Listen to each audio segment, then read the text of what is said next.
খুব এক্সটেন্সিভ একটা ভিডিও এটা, যেটা আজকে ক্লাসটা চলছে সেটা খুবই শুরু হবে আর কি। প্রচুর ইনফরমেশন তোমরা পাবে with format. Tenses can be divided into 3 parts. টেন্সকে 3 ভাগে ভাগ করা যায়, সবাই জানো ব্যাপারগুলো। 3 ভাগে ভাগ করা যায়, একটা হচ্ছে প্রেজেন্ট টেন্স, একটা হচ্ছে পাস্ট টেন্স, একটা ফিউচার টেন্স। এটাকে যদি আমি একটা টাইম স্পেকট্রামে ভাঙি, time spectrum in the sense এখানে যে দেখতে পাচ্ছ,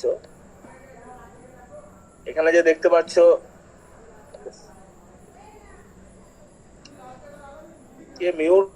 সাদ্দাম স্যার আপনি মিউট করে দেন একটু। টাইম স্পেকট্রামে যদি ভাঙি তাহলে দেখো এই এলাকাটাতে মানে এই এক্স্যাক্টলি এই পজিশনটা হচ্ছে প্রেজেন্টের পজিশন, আর তার আগের পজিশনটা হচ্ছে পাস্টের, এবং তার পরের পজিশনটা হচ্ছে ফিউচার। মানে সব থেকে কম সময় যদি কোনো টেন্সের ভাগে থাকে সেটা হচ্ছে প্রেজেন্ট টেন্সের। বাকি সবটুকুই মানে আগের টুকু এবং পরের টুকু টোটালটাই হচ্ছে ফিউচার টেন্স। ঠিক আছে, দেখো প্রেজেন্ট টেন্স হচ্ছে বর্তমানকাল, পাস্ট টেন্স হচ্ছে অতীতকাল, এবং ফিউচার টেন্স হচ্ছে ভবিষ্যৎকাল। Each of these above mentioned tenses can further be divided into sub parts. এইবার আমরা পড়বো সাব পার্টস। সাব পার্টস মানে হচ্ছে যে পার্টটা আমাদের প্রত্যেকটা টেন্সের কতগুলিকে পার্টে ভাগ করা থাকে, প্রত্যেকটা টেন্সকে, সেটাকে বলছে সাব পার্ট। এই প্রত্যেকটা টেন্সের ভাগগুলোকে মানে আমি যদি প্রেজেন্ট টেন্স নিই তাহলে simple present tense, present continuous tense, present perfect tense, present perfect continuous tense. যদি পাস্ট নিই তাহলে simple past, past continuous, past perfect এবং পাস্ট পারফেক্ট কন্টিনিউয়াস। যদি ফিউচার নিই তাহলে সেম একই রকম ভাবে আমরা যাব। পরে দেখো দে আর ফার্দার ডিভাইডেড ইনটু 3 পার্টস। এখানে ছকের আকারে আছে, যখন তোমরা পিডিএফটা হাতে পাবে পুরো ব্যাপারটা ক্রিস্টাল ক্লিয়ার হয়ে যাবে। দেখো এখানে প্রেজেন্ট টেন্সের যে অংশটা সেটাকেও 4 ভাগে ভাগ করা হয়েছে, পাস্ট টেন্সের অংশটাকেও 4 ভাগে ভাগ করা হয়েছে, এবং ফিউচার টেন্সের অংশটাকেও 4 ভাগে ভাগ করা হয়েছে। কালারগুলো চেঞ্জ করা হয়েছে অনলি ফর ডিমার্কেশন, অন্য কোনো কারণ নেই। ঠিক আছে, এইভাবে ভাগ করা আছে, আমি ওটা লিখে দিয়েছিলাম আর এটা ছকে করা আছে, এটুকুই পার্থক্য। Next present tense. এবার present tense can be defined as an expression for an activity that is currently in action or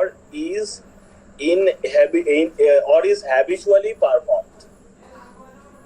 মানে দেখো আমি বাংলাতে বলছি, ভালো করে বোঝো। প্রেজেন্ট টেন্সকে সংজ্ঞায়িত করা হয় অ্যাজ অ্যান এক্সপ্রেশন, একটা প্রকাশ রূপে। কিসের প্রকাশ? ফর অ্যান অ্যাক্টিভিটি, কোনো একটা কাজের, that is currently in action, যেটা বর্তমানে কাজে আছে, অর অথবা ইজ হ্যাবিচুয়ালি পারফর্ম, অথবা অভ্যাসগতভাবে ঘটে এমন বিষয় বোঝাতে। প্রেজেন্ট টেন্সের যে আমরা 4টে ভাগ পড়ব, এই 4টে ভাগই এই টাইম স্পেকট্রাম যদি হয়, এটা এত অনেকটাই শুনি,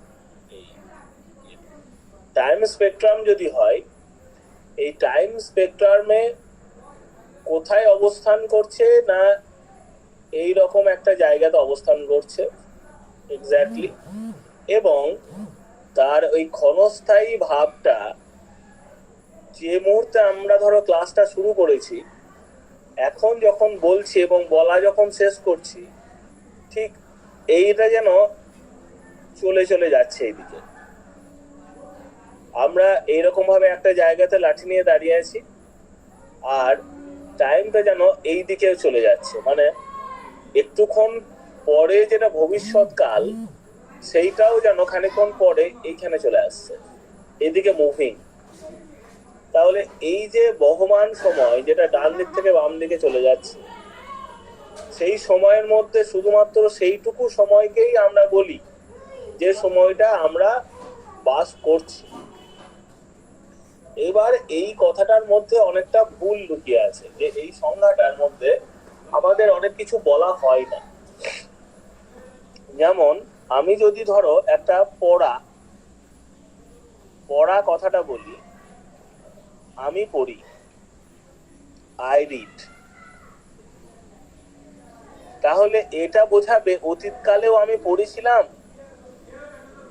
এখনো পড়ি এবং ভবিষ্যতেও পড়বো, এইরকম ধরনের একটা কথা।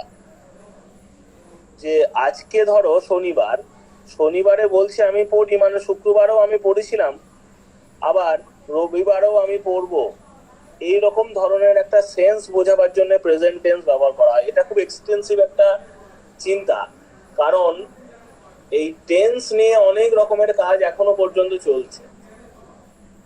এটাকে বুঝতে গেলে পরে একটু সেন্সিবল হতে হবে, মানে আমরা বাচ্চা বয়সে যেগুলো বুঝেছি সেগুলো সর্বাংশে সত্য নয়। মানে ধরো ফিউচার টেন্সের সময় ব্যাপারটা বলবো আরো, যে বর্তমানের যে জিনিসটা আমরা বলছি অনেক সময় ফিউচারকে ডিনোট করে, অথচ বর্তমান কালের রূপ হয়, এরকম ধরনের কেস আছে। যাই হোক, সাধারণত currently in action or is habitually performed, এটা বলতে গেলে পরে প্রেজেন্ট টেন্স বোঝায়। It is used for a state that generally exists or currently ongoing. সাধারণত এক্সিস্ট করে, মানে সাধারণত যার এক্সিস্টেন্স আছে এবং যেটা বর্তমানে চলছে, তেমন একটা ভাব বোঝাবার জন্য আমাদের এই প্রেজেন্ট টেন্স ব্যবহার করা হয়। শুনে খুব সহজ লাগতে পারে যে বর্তমান কাল আবার কি বিষয়, কিন্তু বর্তমান কালের এমন এমন বিষয় আছে, এমন এমন জিনিস আছে যেগুলো আমাদের অনেক ভাবিয়ে তোলে। যেমন আমি উদাহরণ দেওয়ার সময় দেখবে প্রেজেন্ট পারফেক্ট টেন্স বলবো, তখন গোটা ব্যাপারটাই অতীতে ঘটেছে, অথচ সেটা আমি প্রেজেন্ট টেন্সে তাকে ঘাড় ধরে টেনে নিয়ে এসেছি, বাধ্য করেছি প্রেজেন্ট টেন্সে থাকতে, কিন্তু ঘটনাটা ঘটে গেছে অতীতকালে, তবুও আমি তাকে প্রেজেন্ট বলছি। কেন বলছি, কি বলছি, সেগুলো পরপর বলছি। তাহলে উদাহরণের জায়গাটা কারোর কোনো বুঝতে বাকি আছে? মানে আমার এই সংজ্ঞার জায়গাটা, উদাহরণ নয়, সংজ্ঞার জায়গাটা না স্যার। দেখো এখানে এবার simple present tense, simple present টেন্সের আমরা রুল দেখব, সিঙ্গুলারের একটা রুল এবং প্লুরালের একটা রুল দেখব। সিঙ্গুলারের যে রুলটা সেটা কি, সাবজেক্ট, তারপরে V1, তারপরে ভার্বের পরে এস বা ইএস যোগ, তারপর অবজেক্ট। এইবার এই সাবজেক্টটা অবশ্যই থার্ড পারসন সিঙ্গুলার নাম্বার হবে, আর প্লুরালের কি নিয়ম, প্লুরালে হচ্ছে সাবজেক্ট, তারপর V1, তারপর অবজেক্ট। স্যার V1 কি, এটা জিজ্ঞাসা করো কেউ আমাকে, স্যার V1 লিখছেন, এটা আবার কি জিনিস? তোমরা জানো V1 কি? স্যার এটা কি ভার্ব? অবশ্যই। দেখো ভার্ব ছাড়া তো টেন্স সম্ভব নয়, তাই ভার্ব নিয়ে আমাদেরকে একটু ডিল করতে হবে, আমাদেরকে এখানে ফাঁকা জায়গা লাগবে, এটা আমাদের ফাঁকা জায়গা। দেখো ভার্বকে যদি আমরা ভাগ করি, ভার্বের 5টা রূপ আছে, এটা কিন্তু ভালো করে বুঝবে, সব কিছু বোঝাবার সময় এইটাকে নিয়ে আসবো আমি, সে কুমিরের খাঁচকাটা লেজের মতো গল্প, যাই হবে সব ভার্ব নিয়ে হবে। একটা রূপ হচ্ছে V1, একটা রূপ V2, একটা রূপ V3, একটা রূপ var plus s by s, আর একটা হচ্ছে var প্লাস ing। তাহলে ভার্বের এই তিনটে রূপ। আমি একটা ভার্ব নিলাম, তোমরাই বলো যে কোনো একটা ভার্ব নেওয়ার ক্ষেত্রে বলো যে কোনো একটা ভার্ব, তোমরা বলো, কেউ বলো একজন। গো। গো। বেশ, গো বলে একটা ভার্ব আমি নিলাম, গো মানে যাওয়া। তাহলে গোটার V1 হচ্ছে গো, বেস ফর্ম বলা হয় এটাকে, বা বেয়ার ইনফিনিটিভ ফর্ম বলা হয়। দু রকম বলে, একটা তো V1 বলছে, একটা বলছে বেস ফর্ম, আর একটা হচ্ছে bare infinitive form.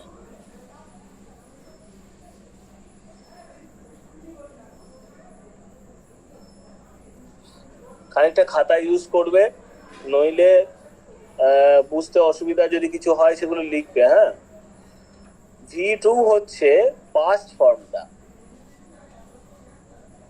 Past form কি? ওয়েন্ট। কালিটা চেঞ্জ করলে ভালো হয়। ওয়েন্ট। তাহলে এটা যদি গো হয়, এটা হচ্ছে ওয়েন্ট। আর V3 বলো তোমরা কি হবে? গন। গন। গন গন বা গান, ঠিক আছে, এটা V3। আর বাকি পড়ে থাকলো s বাই s, তাহলে এটা কি হবে? গোস। আর এটা গোয়িং। going। এই গো ভার্বের এর বাইরে কিন্তু আর কোনো রূপ নেই। তুমি যেখানেই ব্যবহার করো, যাই ব্যবহার করো, যে অর্থেই ব্যবহার করো গো ভার্বটাকে, এর বাইরে এই পাঁচটার বাইরে কিন্তু গো ভার্বকে আর তুমি ব্যবহার করতে পারবে না। যেখানে ব্যবহার করো, যদি প্রেজেন্ট টেন্সে ব্যবহার করো থার্ড পারসন সিঙ্গুলার ছাড়া, বাকি ক্ষেত্রে গো হবে। সিম্পল প্রেজেন্ট টেন্সে বলছি। সিম্পল পাস্টের ক্ষেত্রে ওয়েন্ট হবে। প্রেজেন্ট পারফেক্টে, পাস্ট পারফেক্টে, ভয়েস চেঞ্জের ক্ষেত্রে, প্যাসিভ ভয়েসের ক্ষেত্রে, সমস্ত ক্ষেত্রে V3 হবে।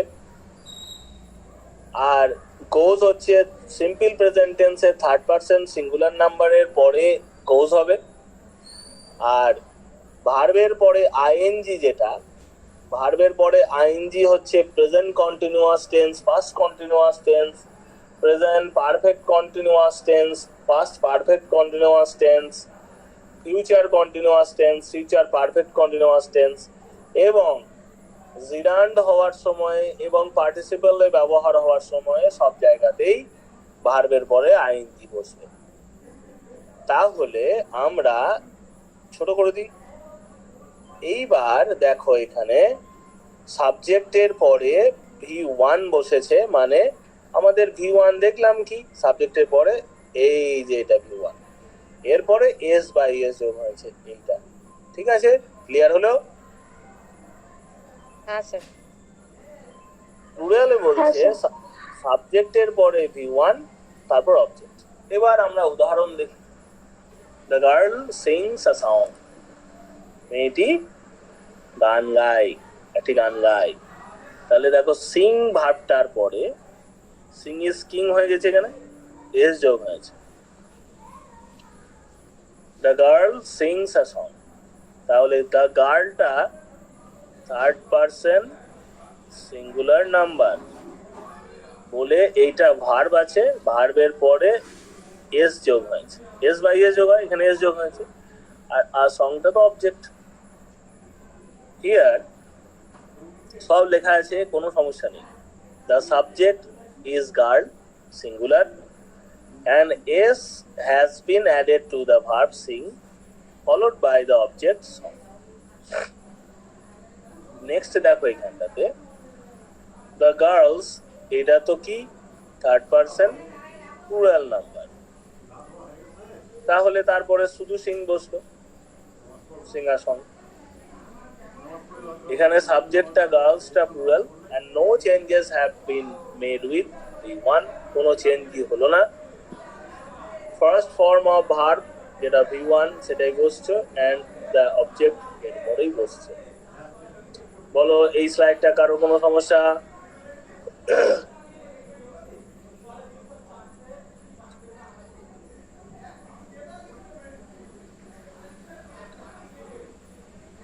কি বাবা বোবা হয়ে গেলে নাকি সব?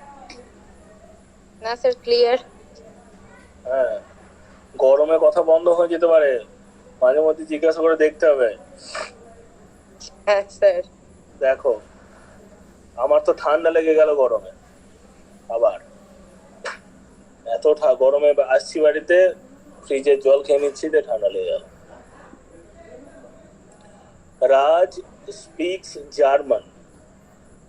রাজ জার্মান বলে, তাহলে Raj third person singular number, speak ভার্বের পরে এস যোগ হচ্ছে, সিম্পল প্রেজেন্ট ফর সিঙ্গুলার।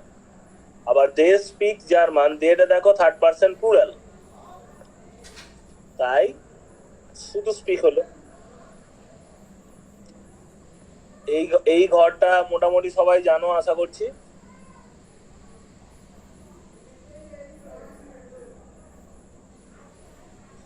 এটা পার্সনের ঘর, এটা first person, second person, third person. এটা নাম্বারের ঘর, দুটো নাম্বার, এই ঘরটা নাম্বারের, এটা সিঙ্গুলার নাম্বার, এটা প্লুরাল নাম্বার। এইটাতে ফার্স্ট পার্সনের ক্ষেত্রে আই, সেকেন্ড আই আর উই, সেকেন্ড পার্সনে ইউ আর ইউ, আর থার্ড পার্সনে আমি আমরা তুমি তোমরা ছাড়া বাকি দু চোখে যা চাই সবকিছু একটা হলে পরে সিঙ্গুলার, ই, সি, ইট, আর এটা দে। এইবার আমরা যদি কোনো ভার্ব নিই, যেমন কে বললো গো ভার্বটা, তাহলে আই গো হয়, উই গো হয়, ইউ গো হয়, ইউ গো হয়, ই গোজ হয়, সি গোজ হয়, সবগুলি গোজ হবে, আর এটা দে গো হয়। তাহলে এই ঘরটা একটা স্পেশাল ঘর যেটাতে এস বা ইএস যোগ হচ্ছে। এটা হচ্ছে থার্ড পার্সন সিঙ্গুলার, যে ওই জন্য বলছিলাম আমি, এটা থার্ড পার্সন সিঙ্গুলার, দেটা থার্ড পার্সন প্লুরাল। দেখো এখানে আছে রাজ একটা নাম, সেই জন্য থার্ড পার্সন সিঙ্গুলার, আর দেটা আছে, আমি দে এখানে লিখেছি, they go third person plural. ঠিক আছে? হ্যাঁ স্যার। এরপর দেখো খুব সুন্দর একটা ছক আছে, অনেক বড়, আগে এটা পড়ি। প্রেজেন্ট সিম্পল টেন্স, এটা একটু বুঝতে হবে। হ্যাঁ, যারা যারা আছো, কজন আছো?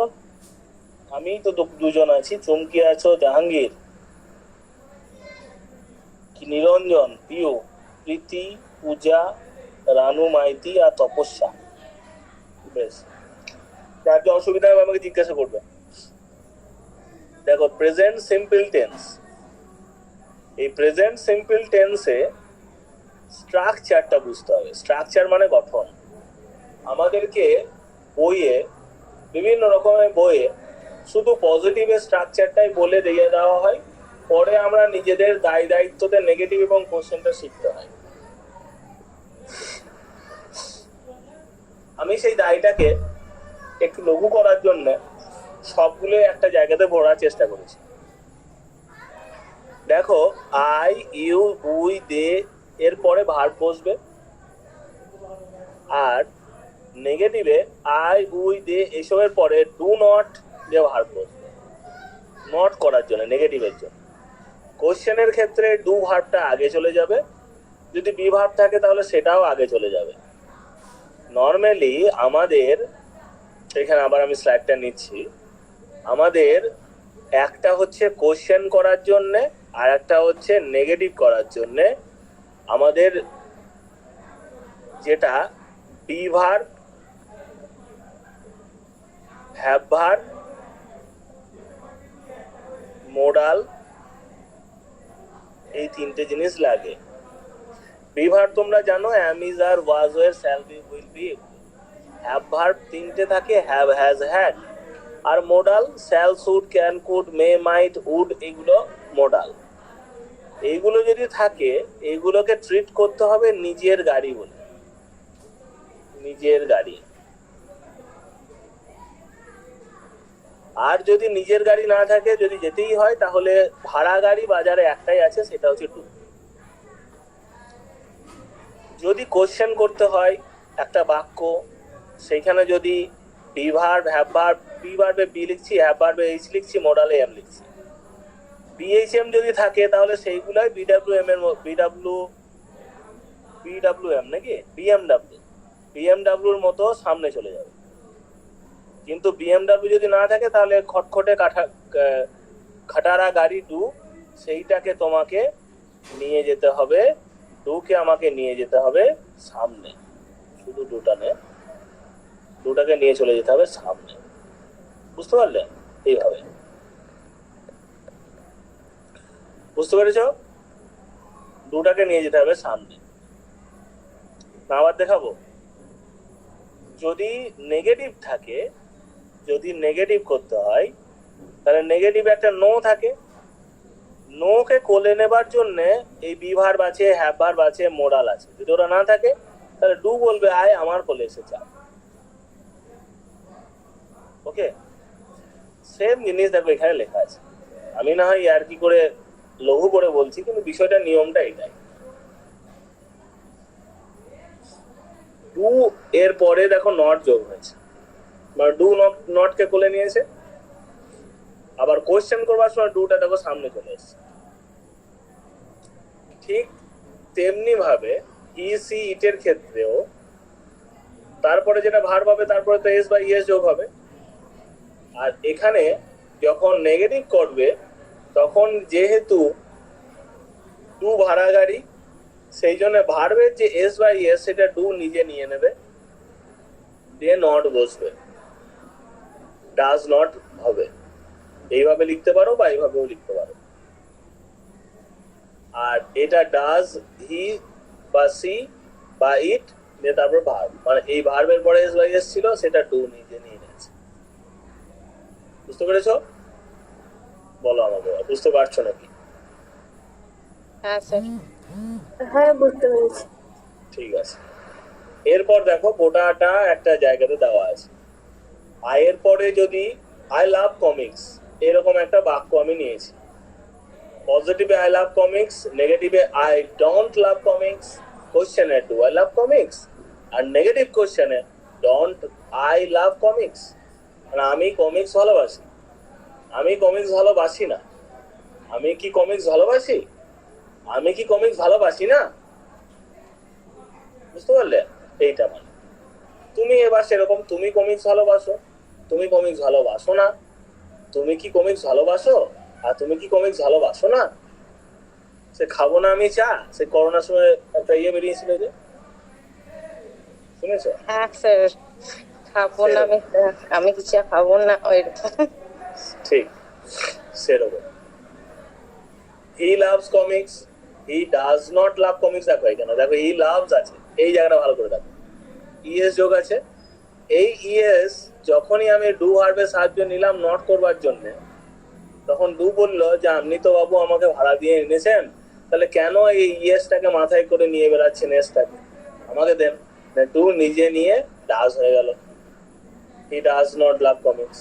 তেমনি কোশ্চেনের ক্ষেত্রে ডাজ হি লাভ কমিক্স, কোশ্চেনের ক্ষেত্রেও দেখো যেহেতু এখানে কোনো বি ভার্ব নেই, এখানে কোনো হ্যাভ ভার্ব নেই, কোনো মোডাল নেই, সেই জন্য ডু ভার্বের সাহায্য আমাকে নিতেই হচ্ছে। যখন নিলাম তখন লাভের পরে এস যোগ ছিল, সেই এসটা ডু নিজে নিয়ে নিল। এখানেও তাই does not he love comics. বুঝতে পারছো যে কেন নিল এটা? ডুটা ডাজ কি করে হচ্ছে? ডুটা ডাজ হচ্ছে এই জন্যই যে এই লাভ ভার্বের পরে এস যোগ ছিল, সেইটা ডু দয়া পরবশত নিজের ঘাড়ে নিয়ে নিল। She loves comics, he does not love comics. Does she love comics? Does not she love comics? সবগুলোই দেখে নাও, সবগুলোই পড়ে পড়ে দিচ্ছি। It loves comics, it does not love comics. Does it love comics? Doesn't it love comics? Sir আপনার voice এত slow আসছে কেন? সবার কি একই রকম সমস্যা হচ্ছে? না স্যার ঠিকই আছে, ঠিকই আছে। তাহলে কে জিজ্ঞাসা করলে আমাকে? আপনি স্যার চুমকে, আমি কিছুই শুনতে পাচ্ছি না। স্যার ওটা ইয়ারফোন ইউজ করেছিল। সুমকি একটু নেটওয়ার্কে যাও, আর হেডফোনটা একটু ইউজ করো, দেখো যদি ঠিক হয়, কারণ বাকিরা সবাই শুনতে পাচ্ছে তো, আর আমি তো রীতিমতো ভাবে আমার ট্যাবের সামনে মুখ ঝুঁকিয়ে চিৎকার করে বলছি। আচ্ছা। একটু দেখো চেষ্টা করে, যদি না হচ্ছে তাহলে পরে একবার লেফট করে আরেকবার জয়েন হয়ে যাবে, একটু চেষ্টা করে দেখো। বাকিদের কোনো সমস্যা হয়নি নিশ্চয়ই? না না স্যার, আমাদের কোনো সমস্যা নেই। না স্যার, ভালোই শোনা যাচ্ছে। ঠিক আছে। আমার কর্কশ হেঁড়ে গলার সাউন্ড তো সবাই শুনতে পায় ভালো, শুনতে না পাওয়ার কিছু নেই। এরপর দেখো, she love they love comics, they don't love comics, do they love comics, আর ডোন্ট দে লাভ কমিক্স। বাস। তাহলে সিম্পল প্রেজেন্ট টেন্স সম্বন্ধে ইয়েতে যা যা ছিল আমাদের সবকিছু আমরা দেখে নিলাম। আমরা একে একে 12টা যাব, 12টা পর্যন্ত যাব, মানে রাত 12টা নয়, মানে 12টা টেন্সের ফর্ম পর্যন্ত যাব। এবার তোমরা ইয়ে করো, মানে প্রথমটা বুঝতে পারলে নাকি বলো, বুঝতে পেরেছো? Present continuous tense, present continuous tense এটাকে যদি আমি টাইম স্পেকট্রামে আঁকি, সেইটা হবে প্রেজেন্ট টেন্সের যে ওই ক্ষুদ্র জায়গাটা ছিল, সেই ক্ষুদ্র জায়গাটা, প্রেজেন্ট টেন্সের যে ক্ষুদ্র জায়গাটা ছিল, সরি কি হলো,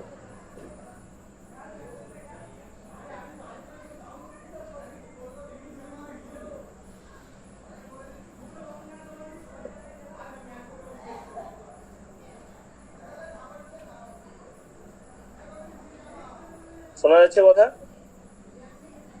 হ্যাঁ স্যার। হ্যাঁ হুট স্যার। করে আমি বেরিয়ে গেছিলাম ইয়েতে, ক্লাস থেকে, নেটওয়ার্কে ডিস্টার্ব হচ্ছিল হয়তো কিছু। বেশ, দেখো যদি আমি টাইম স্পেকট্রাম আঁকি এরকম, এইখানটাতে আমি প্রেজেন্ট বললাম, এবার এই জায়গাটাকে আমি জুম করব, এই জায়গাটাতে যেটা চলছে, বুঝতে পারছো? চলছে এই এলাকাটাতে ধরো প্রেজেন্ট টেন্স, এই জায়গাটা যেটা চলছে এইটা হচ্ছে কন্টিনিউয়াস,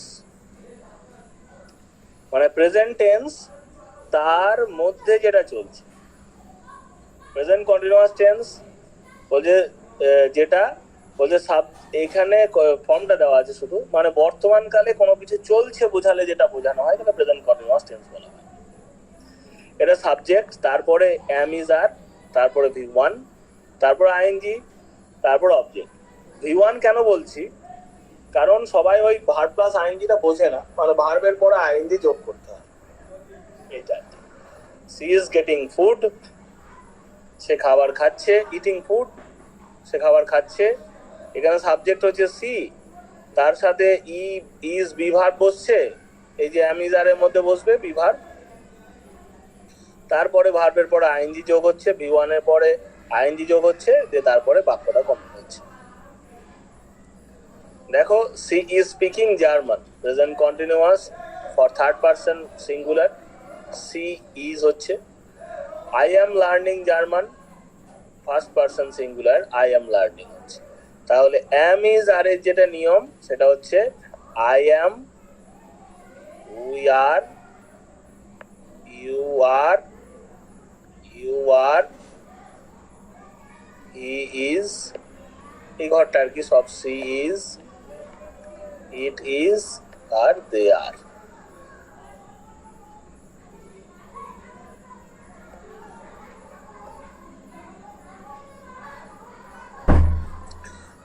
তাহলে কেবলমাত্র এই ঘরটাতে ইজ হচ্ছে আর এই ঘরটাতে এম হচ্ছে, এম ইজ, আর বাকিগুলো ঘরে সব আর হচ্ছে।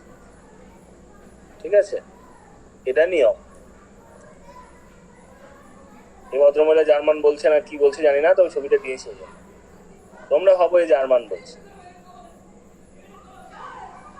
এরপর দেখো প্রোগ্রেসিভ ভার্ব টেন্স।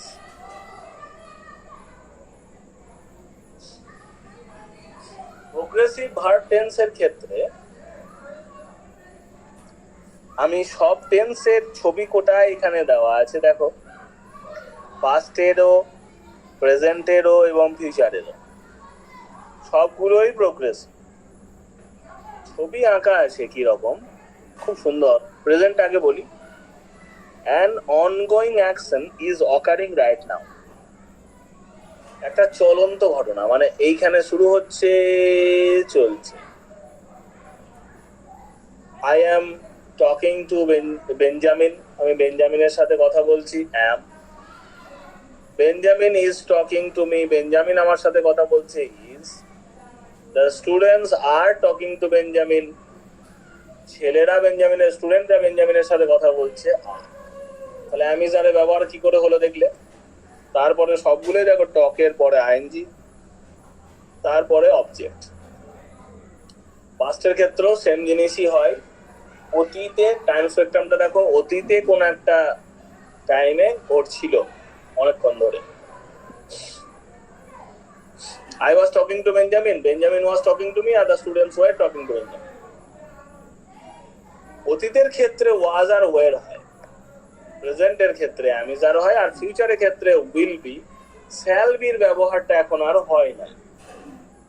এইটা আমি বলছিলাম যে এখন নতুন নতুন ইংরেজি চলছে, শ্যালের ব্যবহারটা খুব কমে গেছে। কমে গেছে মানে একবারে নগণ্য হয়ে গেছে, আই উইল হয়ে যাচ্ছে। মানে আই শ্যাল, উই শ্যাল বলতাম আগে, কিন্তু সে শিয়াল আর নেই, শিয়াল পালিয়েছে, সব এখন will. I will be talking to Benjamin, or Benjamin will be talking to me, or the students will be talking to Benjamin. ফিউচারের ক্ষেত্রে এগুলো হচ্ছে ভবিষ্যতে।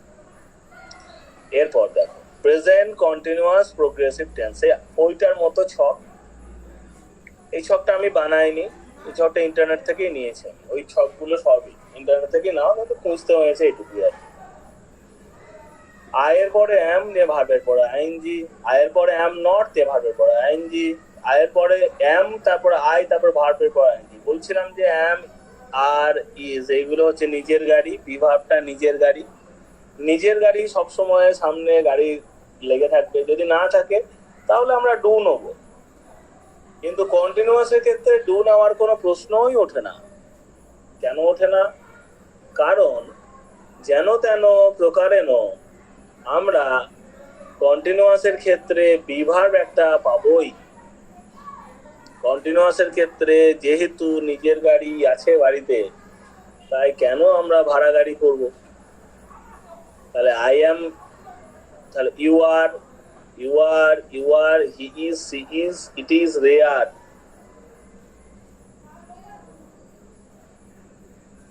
আর এবং ইজ এবং এম সবগুলোই সামনের দিকে চলে যাবে। দেখো কোশ্চেন করবার সময়ও বটে, আবার নেগেটিভ করবার সময়ও বটে। নেগেটিভের নটটা বিভার্বের কোলে বসবে, আর কোশ্চেন করবার সময় বিভার্ব সামনে ঢালের মতো দাঁড়াবে। আই এম টেকিং পিকচার্স, আমি ছবি তুলছি। I am not taking pictures, আমি ছবি তুলছি না।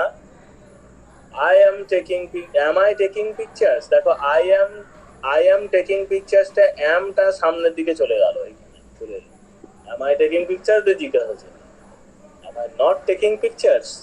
আমি কি ছবি তুলছি না? You are taking pictures, you are not taking pictures, are you taking pictures, or are you not taking pictures? একটা হবে আর ইউ নট করা যায়, আর একটা হচ্ছে are not you taking pictures, দুটোই করা যায়। যখন আমি নর্মাল আর লিখবো তখন আরটা বাইরে চলে যাবে। যদি আর এর সাথে নটটাকে অ্যাব্রিভিয়েটেড ফর্মে ব্যবহার করি, at that time when we are making questions, যখন করছি কোশ্চেনটা, then আর নটটাও আর এর পিছনে পিছনে ঘাড়ে চেপে চলে যাবে বাক্যের সাথে। Same as is not he, is not she, is not taking pictures. দেখো এখানে ইজন্ট করছি, কিন্তু যখন আমি কেটে কেটে বলছি দেখো, তখন ইজ ইট নট করছি। তাহলে যখন আমি অ্যাব্রিভিয়েটেড ফর্মে লিখবো, তখন আমরা সামনের দিকে নটটাকে নিয়ে যেতে পারবো, কিন্তু যখন অ্যাব্রিভিয়েটেড ফর্ম লিখবো না তখন সামনের দিকে নটটাকে নিয়ে যেতে পারবো না। এই যে ছোট্টখাট্ট জিনিসগুলো এখন তোমরা শিখছো টেন্স পড়ার ক্ষেত্রে, সেইগুলোই পরীক্ষাতে কাজে লাগবে। চাকরির পরীক্ষাতে এই ধরনের নলেজ গুলো দরকার, যে যদি নটটা অ্যাব্রিভিয়েটেড রূপে থাকে তাহলে কোথায় থাকবে, যদি বিভার থেকে আলাদা হয়ে থাকে তখন কোথায় থাকবে।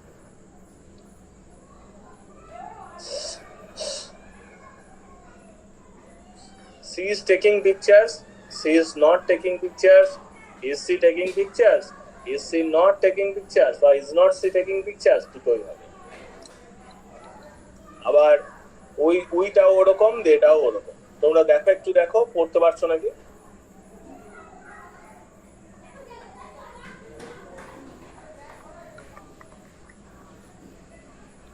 নিজেরা বুঝতে পারছো নাকি দেখো, যে স্লাইডটা দেওয়া হয়েছে এটাতে।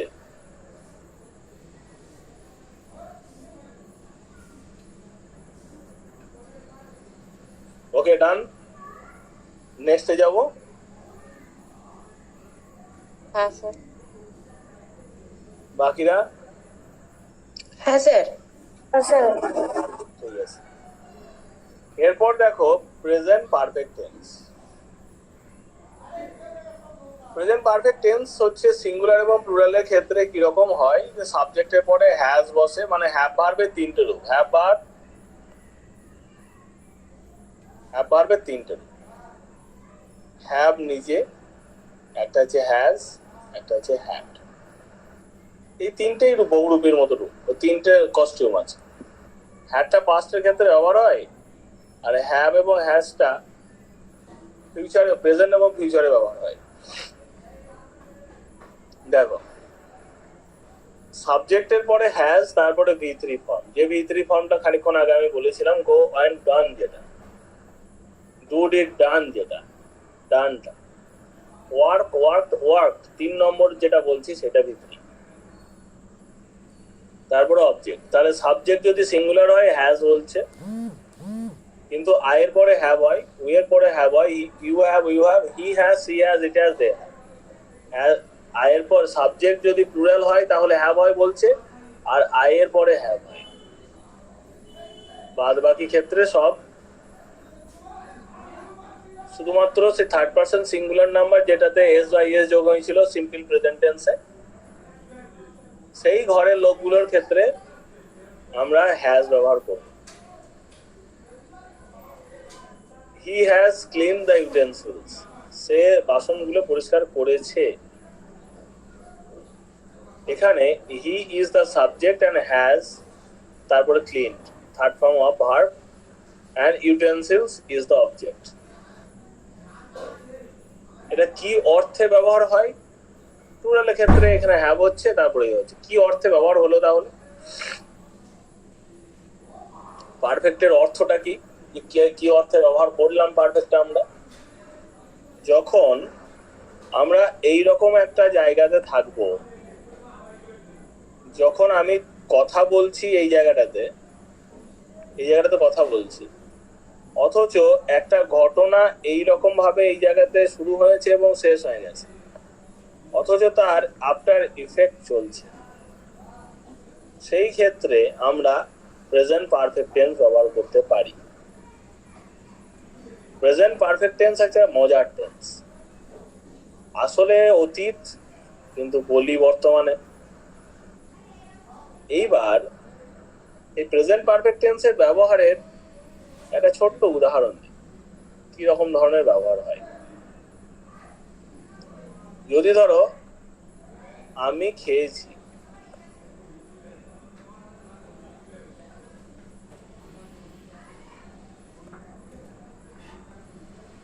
এইটার আমি দুটো ইংরেজি লিখতে পারি।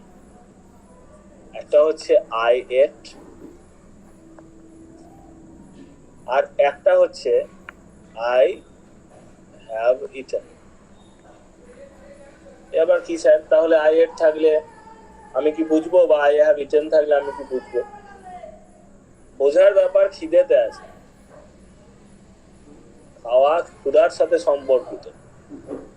তোমার যদি খিদে লেগে থাকে তখন তুমি বলবে আই এট। যদি তোমার খিদে না লেগে থাকে তখন তুমি বলবে আই হ্যাভ ইটেন। কি মজার ব্যাপার না? তোমার ধরো খিদে লেগে আছে, তখন বলবে আই এট মাই ফুড। আমি খেয়েছিলাম আমার খাবার। তখন বুঝতে হবে যে বেচারার খিদে লেগেছে, মানে গুড় বাতাসা খেতে দিতে হবে। আর আই হ্যাভ ইটেন মানে আমি খেয়েছি, দুটোই আমি খেয়েছি। এইটার মানে হচ্ছে তুমি সবেমাত্র খেয়েছো বা তোমার খিদে এখনো লাগেনি। ওকে, বুঝতে পেরেছো ব্যাপারটা? হ্যাঁ স্যার। হ্যাঁ তোমরা কি ব্যবহার করতে এরকম আগে? আরো হ্যাঁ, চুমকি কি বলছো? আরো কয়েকটা উদাহরণ দিলে ভালো হয় স্যার।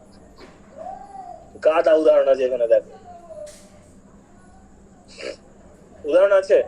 আমি করাবো তো, আজকে তো পড়ানো হচ্ছে, প্র্যাকটিস আছে, আবার টেন্সের প্র্যাকটিস আছে, তখন দেখবে কত উদাহরণ আসছে।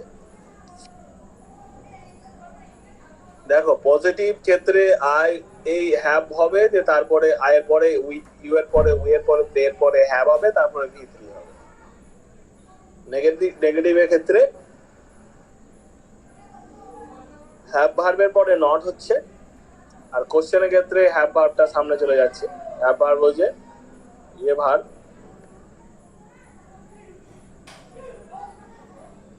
হ্যাভ ভার্বটা হচ্ছে তোমাদের নিজেদের গাড়ি, সে নিজের গাড়ি নিয়ে চলে এলো, সেই জন্য কোশ্চেন তৈরি হয়ে গেল। নটের ক্ষেত্রেও নটটা হ্যাভ বলে নিয়ে নিল নটকে। পজিটিভের ক্ষেত্রে দেখো হি সি ইট এর ক্ষেত্রে হ্যাজ হয়, সেম অ্যাজ হ্যাজ নট, তারপরে হ্যাজ সামনে এগিয়ে যাচ্ছে কোশ্চেনের ক্ষেত্রে। পজিটিভ, নেগেটিভ কোশ্চেন আর নেগেটিভ কোশ্চেন, এই চারটেই তো আমাদের ব্যবহার হয় normally. I have fixed the TV, আমি টিভিটা ঠিক করেছি। দেখো I have fixed the TV মানে টিভিটা ঠিক করেছি, মানে টিভিটা ঠিক এখনো বেশ ভালোই চলছে। I have not fixed the TV, আমি টিভিটা ঠিক করিনি।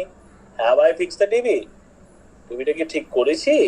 Have not I fixed the TV, টিভিটা কি আমি ঠিক করিনি?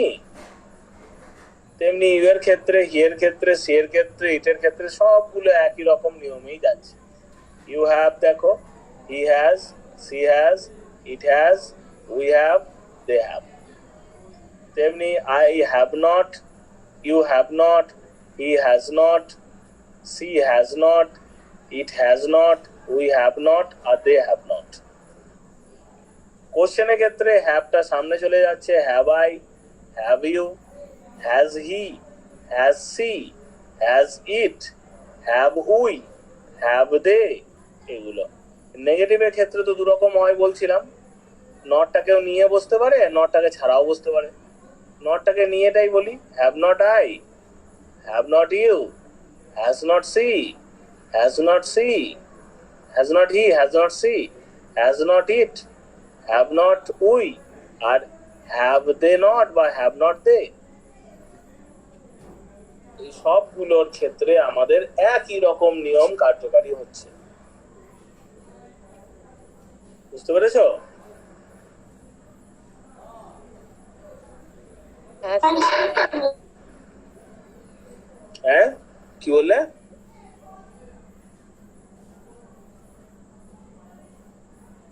কি বললে? বেশ, এরপর দেখো present perfect continuous tense. Present perfect continuous টেন্সের ক্ষেত্রে আমাদের কি হয় কেসটা? টাইম স্পেকট্রামের ক্ষেত্রে এটা বর্তমান কাল, অতীত থেকে শুরু হয়ে বর্তমানে এখনো চলছে বোঝালে প্রেজেন্ট পারফেক্ট কন্টিনিউয়াস টেন্স হয়। কি হয়? সাবজেক্ট, তারপরে হ্যাজ বিন, তারপরে ভি1 প্লাস আইএনজি মানে ভার্ব প্লাস আইএনজি, তারপর অবজেক্ট।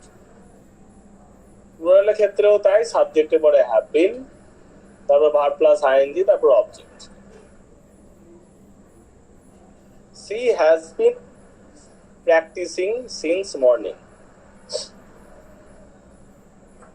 এখানে সিটা হচ্ছে সাবজেক্ট, তারপরে হ্যাজ বিন হলো, তারপরে ভার্ব প্লাস আইএনজি, তারপর অবজেক্ট। উদাহরণে যাই, এখানে দেখো she has been learning German, she subject, তারপরে হ্যাভ ভার্বের পরে বিন যোগ হচ্ছে, তারপরে ভার্বের পরে আইএনজি যোগ। খুব সুন্দর format. Present perfect continuous tense for singular. They have been learning German, তারা জার্মান শিখছে। দে এর পরে হ্যাভ বিন লার্নিং জার্মান। ঠিক আছে, হ্যাভ বিন আর হ্যাজ বিন। ফরম্যাট দেখো, প্রেজেন্ট পারফেক্ট কন্টিনিউয়াস টেন্স বা প্রোগ্রেসিভ টেন্সের format I you you we they এর পরে হ্যাভ হয়, তারপরে বিন যোগ হয়, তারপর ভার্ব প্লাস আইএনজি হয়। এটা নিয়ম মনে রাখবে। নিয়মটা হচ্ছে এই যে এই ভার্বটা আছে না, হ্যাভ ভার্ব, হ্যাভ ভার্বের পর, এটা খুব ইম্পর্টেন্ট একটা বিষয়, হ্যাভ ভার্বের পর কখনোই ভার্বের অন্য কোনো ফর্ম বসে না ভি3 ছাড়া। এইবার কোন সময় যদি ভি3 না বসে, মানে না বসতে দেয় কেউ, তাহলে ভার্ব কানতে শুরু করে, এই আমার ভি3 কোথায় গেল, এই আমার ভি3 কোথায় গেল। তার জন্যে ওকে বাঁশি বাজিয়ে চুপ করতে হয়। সেই বাঁশিটা হচ্ছে বিন। ঠিক আছে, হ্যাভ ভার্বের পরে সবসময় ভি3 হয়। এই ভি3টা যদি কোনো সময় না বসতে পায়, তাহলে ভার্ব কান্নাকাটি শুরু করে দেয়। সেই কান্না থামাবার জন্য বিন বাজিয়ে যেমন সাপ নাচানো হয়, তেমনি ভার্বকে চুপ করানো হয়। ফরম্যাটটা ওই জন্যে সাবজেক্ট, সাবজেক্ট মানে ধরো সি করছি, সি, সি এর পরে হ্যাজ দিয়ে, তারপরে ভার্বের পরে আইএনজি যেহেতু কন্টিনিউয়াস আছে সেই জন্য তো বুঝতেই হবে, কন্টিনিউয়াস বেশি পাওয়ারফুল। তারা সিঙ্গিং করছি, যখনই সিঙ্গিং লিখে দিলাম তখন সিং ভার্বটা কানতে লাগলো, বলে এই আমার ভি3 কোথায় গেল। তখন বলল যে চিন্তা নাই, আমি আগে একটা বিন বসিয়ে দিয়েছি। she has been singing since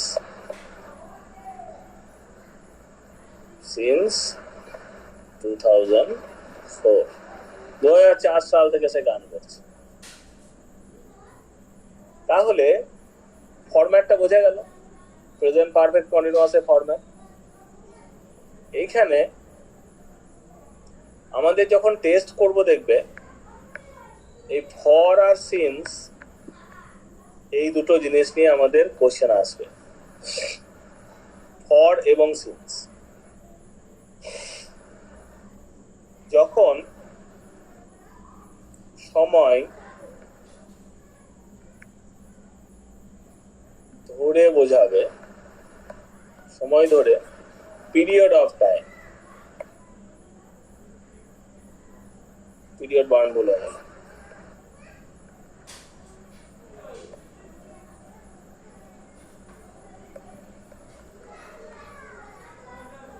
তখন ফর হয়। যখন পয়েন্ট অফ টাইম হয়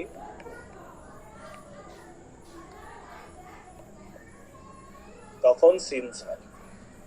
ফর কিরকম ভাবে হয়, ধরো আমি বললাম একটা বাক্য লিখছি, আমি ধরো আমি একটা বাক্য লিখলাম যে আমি 7 বছর ধরে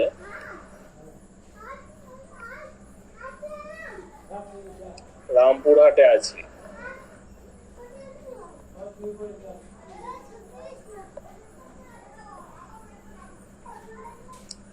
তাহলে আই আছি বা বাস করছি, লিখছি বাস করছি। তাহলে I have been living at Rampurhat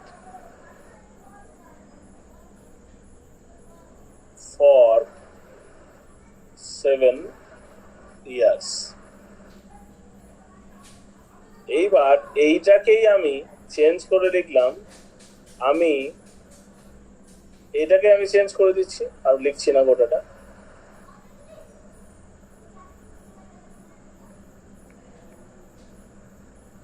আমি 2017 থেকে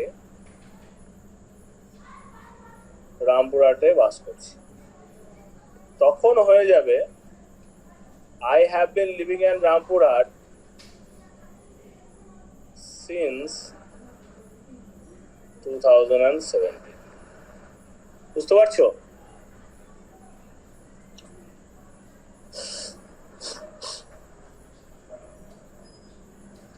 হ্যাঁ বুঝতে স্যার। পারছো? এটা হচ্ছে ফরম্যাটটা। সব বেরিয়ে চলে যাচ্ছে নাকি ক্লাস থেকে?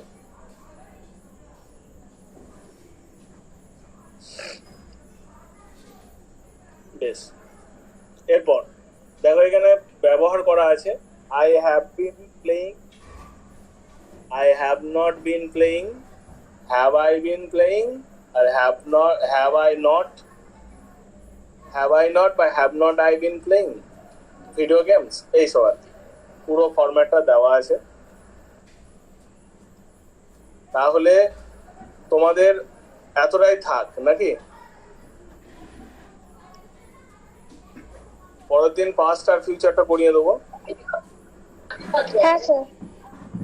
এতটাই থাক, পরের দিন পাস্ট আর ফিউচারটা পড়িয়ে দেবো। হ্যাঁ স্যার ঠিক আছে। আপনি আবার কবে ক্লাস নেবেন? গ্রুপে জানিয়ে দেওয়া হবে। Okay sir. হ্যাঁ, ঠিক আছে, গুড নাইট। Okay bye.